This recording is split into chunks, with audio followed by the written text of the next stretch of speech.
आज हम लोग चैप्टर 6 में आगे प्रोसीड करेंगे।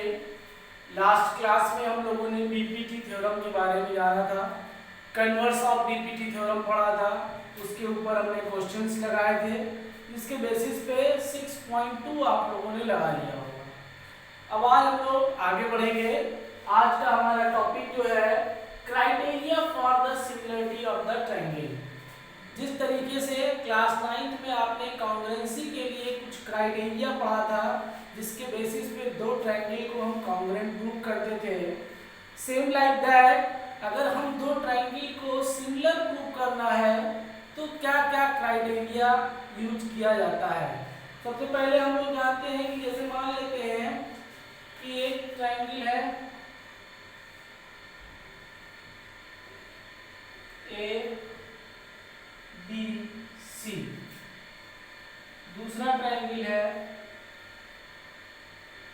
P Q are. अब हम लोग जानेंगे क्राइटेरिया में कि क्या क्या पॉसिबिलिटीज हो सकती हैं जिससे दो ट्रायंगल को हम सिमिलर प्रूव कर सकते हैं। तो थोड़ा उल्टा लेके चलते हैं। जैसे मान लेते हैं कि ट्रायंगल ए बी सी जो है वो सिमिलर है ट्रायंगल पी क्यू आर। तो जब एक ट्रायंगल दूसरे ट्रायंगल के सिमिलर होता है तो ट्रायंगल के साइड्स जो होते हैं वो आपस में प्रोपोर्शनल हो जाते हैं। जैसे यहाँ पे भी आपका साइक्लिक ऑर्डर में ए बी पी क्यू यानी कि A B upon P Q is equal to B C upon Q R is equal to A C upon P are.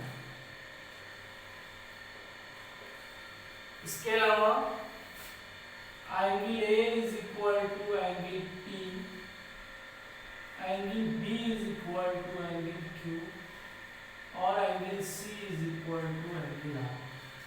Simple सा कहने का मतलब ये है कि अगर दो ट्रायंगल ए बी सी और triangle P Q R similar है तो उस कंडीशन में A B upon P Q is equal to B C upon Q R is equal to A C upon P R होगा।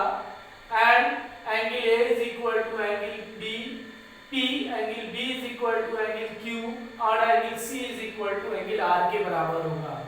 Simply कहने का मतलब ये है कि अगर दो ट्रायंगल सिमिलर है तो उनके करस्पॉन्डिंग साइड प्रोपोर्शनल होंगे और करस्पॉन्डिंग एंगल जो होंगे वो आपस में इक्वल होंगे।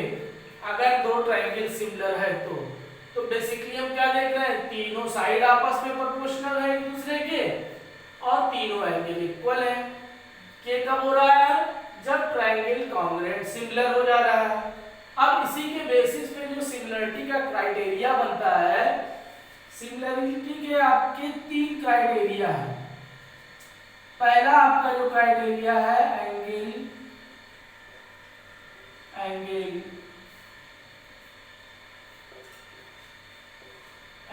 यानी शॉर्ट फॉर्म में ए।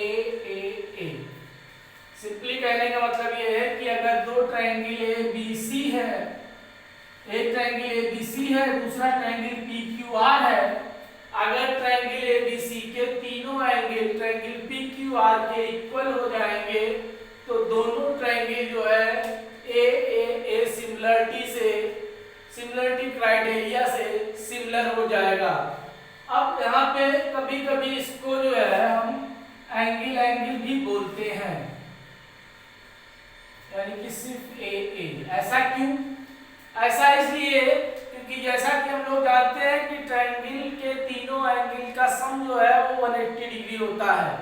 तो फॉर एग्जांपल के लिए मान लेते हैं कि एंगल ए जो है वो 45 डिग्री है, एंगल बी जो है वो 60 डिग्री है। इसी तरीके से एंगल पी 45 डिग्री है, एंगल सी जो है वो 60 डिग्री है। हम क्या देख रहे हैं कि दो एंगल आपस में इक्वल मिल रहा है। तो जैसे यहाँ पे हमें तीसरा एंगल नहीं पता है तो अगर हम तीसरा एंगल निकालेंगे तो angle C is equal to 180 minus 60 plus 45 यानी कि 105 यानी कि angle C is equal to आ गया आपका 75 डिग्री। इसी तरीके से एंगल आर भी निकालेंगे तो ये भी आपका आएगा 75 डिग्री। तो हम क्या देख रहे हैं कि जब दो angle A is equal to angle P था और angle B is equal to angle Q था, तो angle C is equal to angle R अपने आप हो गया। तो मतलब सिंपली कहने का मतलब ये है, चाहे आप कहिए ए सिमिलरिटी, चाहे आप कहिए ए सिमिलरिटी, क्योंकि अगर दो एंगल किसी भी ट्रायंगल के आपस में इक्वल हो जा रहे हैं तो तीसरा एंगल अपने आप इक्वल हो जाएगा। तो इस तरीके से अगर तीनों एंगल आपस में इक्वल हो जा रहे हैं तो जो ट्रायंगल सिमिलर होगा, अब मान लीजिए इस तरीके से तीनों एंगल इक्वल हो जा रहे हैं तो ट्रायंगल ABC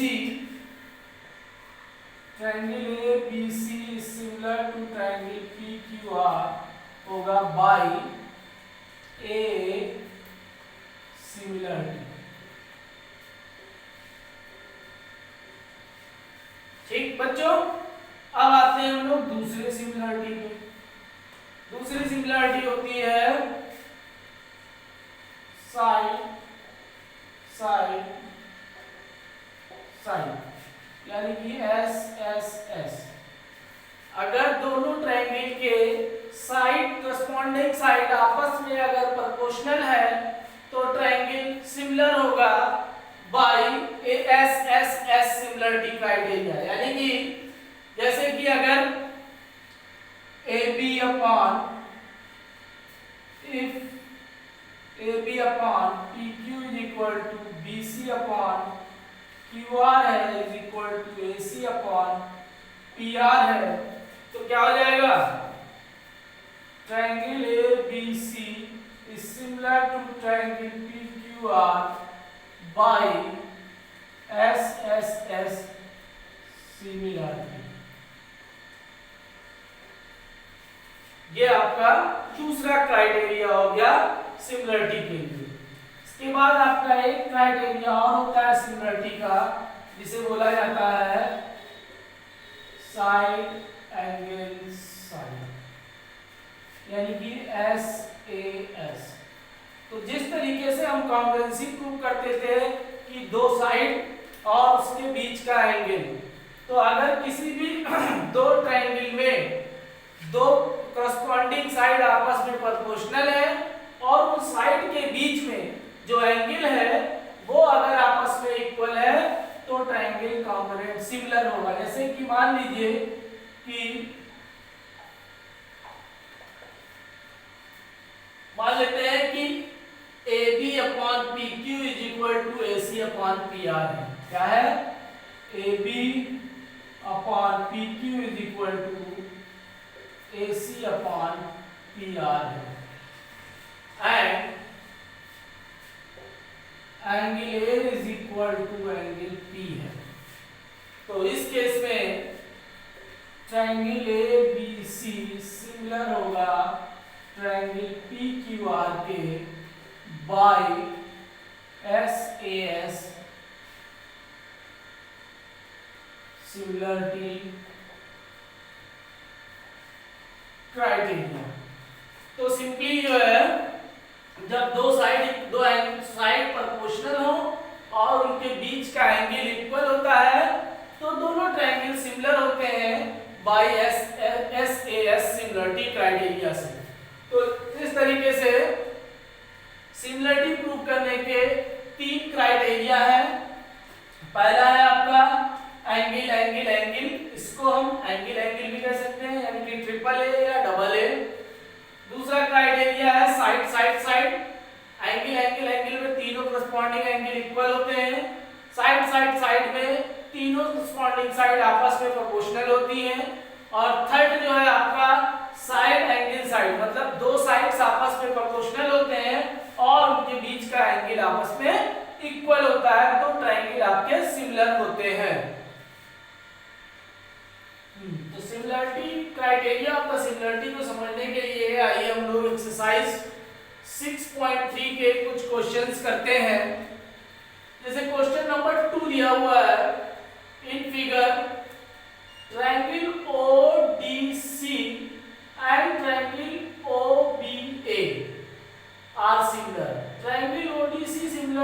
OBA, यानी कि आपका दिया हुआ है triangle ODC similar to triangle OBA। इसके साथ साथ दिया हुआ है angle BOC is equal to 125 degree and angle CDO 70 degree। Find angle DOC, DCO and OAB। तो पहले हम निकालते हैं DOC मतलब ये एंगल, तो क्या है ये और ये क्या हो जाएगा, इनका सम 180 हो जाएगा क्योंकि ये लीनियर पेयर बना रहे हैं। तो angle DOC plus 125 degree is equal to हो जाएगा 180 डिग्री। क्यों हो जाएगा, क्योंकि ये आपके लीनियर पेयर बना रहे हैं,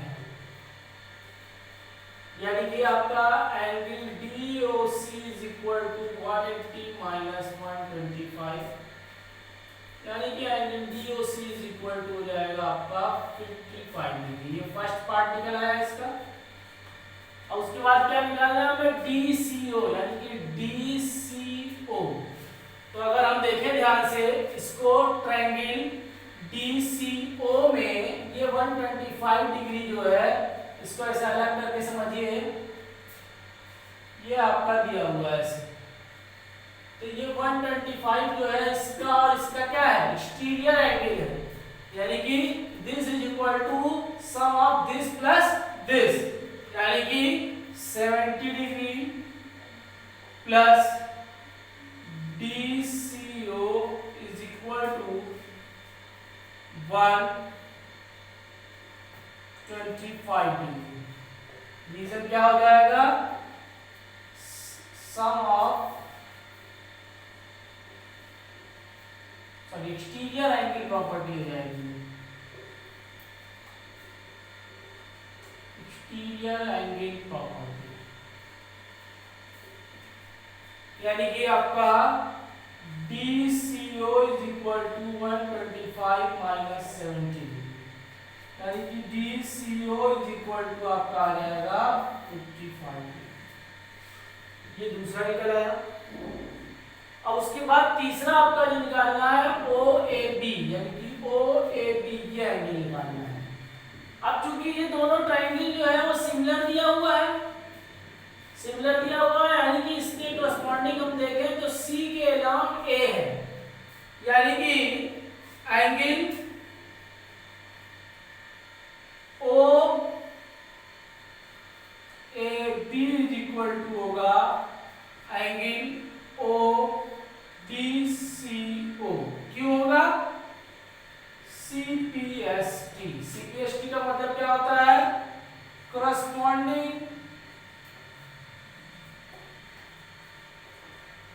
पार्ट ऑफ सिमिलर ट्रायंगल, यानी कि angle OAB is equal to आपका DCO की वैल्यू कितनी है, 55। तो इस तरीके से आपका तीनों एंगल निकल आएगा। पहला एंगल निकालने के लिए क्या किया गया, angle DCO plus 125 is equal to 180 degree होगा क्योंकि लीनियर पेयर बना रहा था। तो DOC की वैल्यू निकल आई 55 डिग्री। फिर आपका 70 degree plus DCO is equal to 125 degree हो जाएगा। एक्सटीरियर एंगल प्रॉपर्टी लग रही है तो इसको सॉल्व करने से DCO की वैल्यू आ गई 55 डिग्री।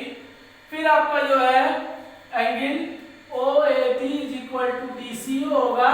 क्यों होगा, क्योंकि करस्पॉन्डिंग CPST यानी करस्पॉन्डिंग पार्ट ऑफ ये सिमिलर ट्रायंगल है, इस वजह से।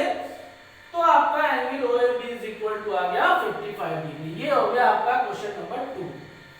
अब आते हैं हम लोग क्वेश्चन नंबर 5 पे। क्वेश्चन नंबर 5 दिया हुआ है S and T are points on the side PR and QR of triangle PQR। तो पहले हम एक ट्रायंगल बना लेते हैं।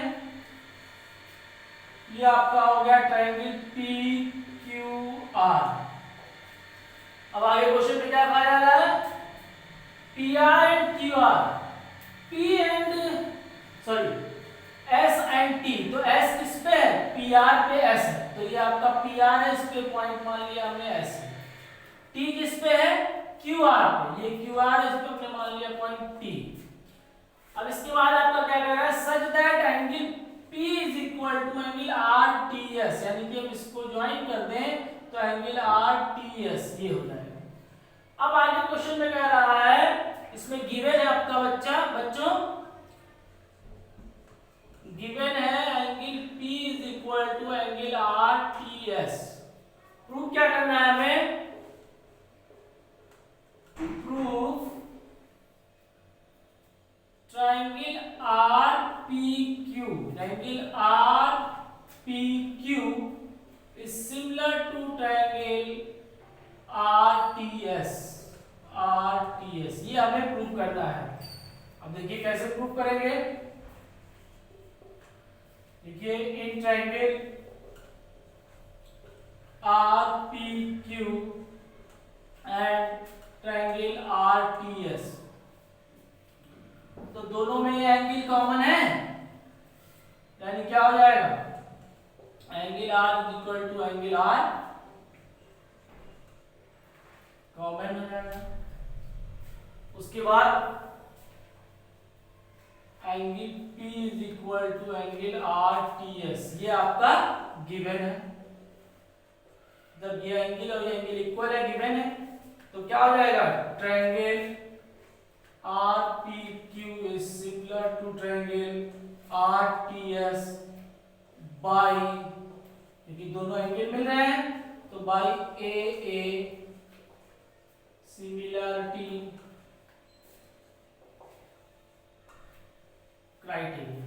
तो इस तरीके से ये दोनों ट्रायंगल जो है वो सिमिलर हो गया। बहुत ही आसान सा था, ये एंगल R दोनों में कॉमन था, P is equal to RTS दिया हुआ था, तो क्या हो जाएगा, एंगल एंगल, इसी तरीके से एंगल एंगल, दोनों एंगल मिल रहे हैं तो ये आपका एंगल एंगल से सिमिलर हो जाएगा। Triangle RPQ is similar to triangle RTS।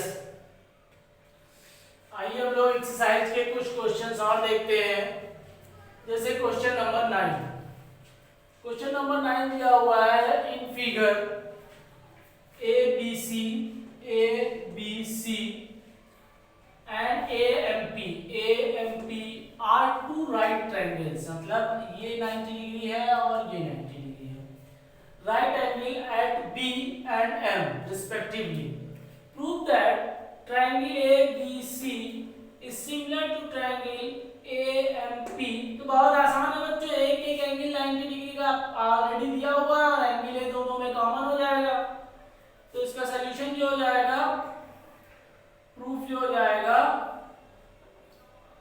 In triangle ABC and triangle AMP, तो क्या दिया हुआ है आपका, angle B is equal to angle M, ये आपका ईच 90 है, ये दिया हुआ already. Angle A is equal to angle A common है दोनों में,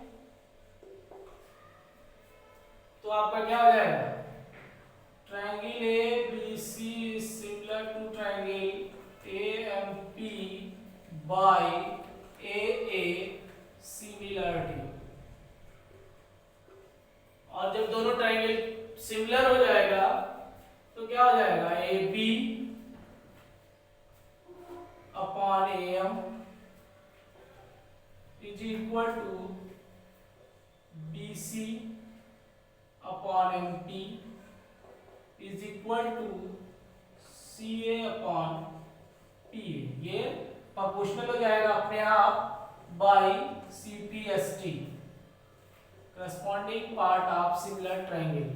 अब ये आपको प्रूव करना है, तो इसको एक साथ ले लीजिए, यानी कि CA upon PA is equal to BC upon MP। ये सेकंड वाला आपका हो गया और ये फर्स्ट वाला हो गया। तो इस तरीके से आप इसे प्रूव कर सकते हैं, बहुत ही सिंपल है। देखिए इस ट्रायंगल में, ट्रायंगल ABC में और ट्रायंगल AMP में, ABC में एंगल B और AMP में एंगल M, ये दोनों 90 डिग्री दिया हुआ है, ईच 90 हो गया। एंगल A दोनों में कॉमन आ रहा है, तो ट्रायंगल ABC सिमिलर हो जाएगा ट्रायंगल AMP के बाय AA सिमिलरिटी। और जब ये दोनों ट्रायंगल सिमिलर हो जाएंगे तो AB upon AM is equal to BC upon MP is equal to CA upon PA हो जाएगा CPST से। और जब ये इक्वल हो जाएगा तो हमें ये सेकंड वाला क्वेश्चन जो प्रूव करना था CA upon PA is equal to BC upon MP, ये अपने आप हो जाएगा। तो इस तरीके से आपका क्वेश्चन प्रूव हो गया। अब आते हैं हम लोग क्वेश्चन नंबर 13 पे। क्वेश्चन नंबर 13 में दिया हुआ है D is a point on the side BC of a triangle ABC such that angle ADC is equal to angle BAC, show that CA square is equal to CB into CD। तो पहले हम एक triangle बना लेते हैं। ये हो गया आपका ट्रायंगल ABC। अब क्या कह रहा है इसमें, D is a point on the side BC, मान लीजिए ये D पॉइंट हो गया, क्या कहा जा रहा है एंगल ADC, एंगल ADC मतलब इसको ज्वाइन कर दीजिए, मतलब ये angle ADC is equal to BAC, BAC इस एंगल की, ये आपका इक्वल है। आपको प्रूव करना है CA square is equal to CB into CD। बहुत ही आसान है बच्चों, बस थोड़ा सा ध्यान देना पड़ेगा आपको।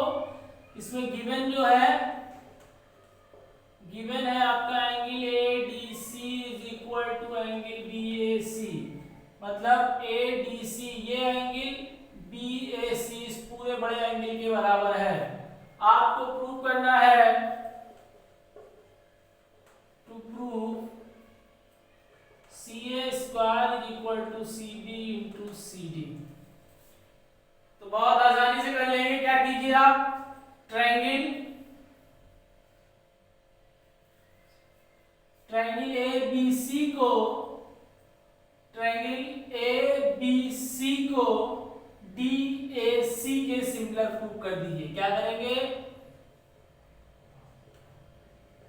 इन triangle ABC and triangle ABC को DAC, ट्रायंगल DAC के सिमिलर प्रूव करना पड़ेगा। दोनों में आपका एंगल C आ रहा है, तो angle C is equal to angle C common हो जाएगा, और angle BAC is equal to angle ADC, ये आपका गिवन है। ये एंगल कॉमन हो जाएगा, ये एंगल और ये एंगल इक्वल आपका गिवन है, तो क्या हो जाएगा, ट्रायंगल ABC सिमिलर हो जाएगा DAC के बाय AA सिमिलरिटी। अब जब ट्रायंगल सिमिलर हो जाएगा तो AB upon DA is equal to CB upon CA is equal to CA upon CD, मतलब this upon this is equal to this upon this is equal to this upon this. क्योंकि हमने बताया आपको जब दो ट्रायंगल सिमिलर हो जाएगा तो उनके साइड जो है आपस में प्रोपोर्शनल हो जाएंगे, यानी कि यहाँ पे लिख दिया जाएगा बाई CPST। और जब ये सिमिलर हो जाए, प्रोपोर्शनल हो जाएंगे, तो इतने को आप कंबाइन कर दीजिए क्रॉस मल्टीप्लाई करके, तो क्या आ जाएगा, ये CA into CA is equal to CB into CD, यानी कि CA इंटू CA आपका हो जाएगा CA square is equal to CB into CD। तो इस तरीके से ये आपका जो प्रूव करना था CA square is equal to CB into CD आ गया। बहुत ही आसान था। क्या किया आपने, ट्रायंगल ABC को ट्रायंगल DAC के सिमिलर प्रूव कर दिया। सिमिलर कैसे प्रूव किया, दोनों में एंगल C कॉमन है, इसके अलावा जो है angle D A C D A is equal to B A C दिया हुआ है, तो दो एंगल मिल गए आपके। तो ट्रायंगल एबीसी सिमिलर हो गया ट्रायंगल डीएसी के बाय ए सिमिलरिटी क्राइटेरिया से, और जब ये सिमिलर हो जाएगा तो इनके side AB upon DA is equal to CB upon CA is equal to CA upon CD आपस में प्रोपोर्शनल हो जाएंगे CPST से, और जब ये प्रोपोर्शनल हो जाएंगे तो इस वाले टर्म को हमने क्रॉस मल्टीप्लाई कर दिया, तो CA into CA is equal to CB into CD, यानी कि CA इंटू CA आपका CA स्क्वायर हो गया is equal to CB into CD हो गया। तो इस तरीके से ये प्रूव हो गया आपका, हेंस प्रूव। अब आते हैं बच्चों हम क्वेश्चन नंबर 15 में। क्वेश्चन नंबर 15 दिया हुआ है vertical pole of length 6 metre cast a shadow of 4 metre long on the ground and at the same time a tower cast a shadow 28 metre long, find the height of the tower. तो बहुत आसान है, मान लीजिए कि ये tower है, इसकी हाइट 28 मीटर है, सॉरी इसकी हाइट नहीं दी हुई है, इसके शैडो की लेंथ जो दी हुई है 28 मीटर, और सेम टाइम में ये आपका टावर है, ये पोल है, एक पोल है जिसकी हाइट 6 मीटर दी हुई है और इसका शैडो जो है वो 4 मीटर है। अब आपको बताना है कि हाइट ऑफ टावर क्या होगा, तो हाइट ऑफ टावर हम h मान लेते हैं। अब जब बच्चों सेम टाइम में सन शैडो बनाता है, तो जैसे हम इसको ज्वाइन करते हैं, इसको और इसको, तो हमें दो ट्रायंगल दिख रहा है। दोनों ट्रायंगल जो होगा, जैसे ये ABC और इसे हम PQR मान लें, तो क्या हो जाएगा, सेम टाइम में होगा तो ये एंगल 90 डिग्री बनेगा, तो ये और ये लाइन पैरेलल हो जाएगी, मतलब ये एंगल भी इक्वल हो जाएगा, और ये एंगल और ये एंगल भी इक्वल हो जाएगा, यानी कि ये दोनों ट्रायंगल आपका सिमिलर हो जाएगा। तो जब ट्रायंगल सिमिलर हो जाएगा तो आपका AB upon PQ is equal to BC upon BC upon QR हो जाएगा। अब सबकी वैल्यू पुट कर दीजिए। AB की वैल्यू क्या है h, और PQ की वैल्यू है 6, BC की वैल्यू है 28 और QR की वैल्यू है 4। सॉल्व कर देंगे इसको, तो h इज इक्वल टू हो जाएगा 28 इंटू 6 बाई 4, 4 7 या 28 is equal to 7 into 6 is equal to 42 metre. तो हाइट ऑफ टावर कितना आ गया, 42 मीटर आ गया। इसमें कुछ नहीं करना था क्वेश्चन में, बस ये जो इंफॉर्मेशन दी हुई थी हमने क्या किया, AB जो है हाइट ऑफ टावर मान लिया, PQ जो है हाइट ऑफ पोल मान लिया। अब AB की वैल्यू नहीं दी हुई थी, BC जो है शैडो ऑफ टावर है, और QR जो है शैडो ऑफ पोल है। पोल की शैडो 4 है, टावर की शैडो 28 है। अब ये एक सिमिलर ट्रायंगल बन जाएगा, तो AB upon PQ is equal to BC upon QR हो जाएगा।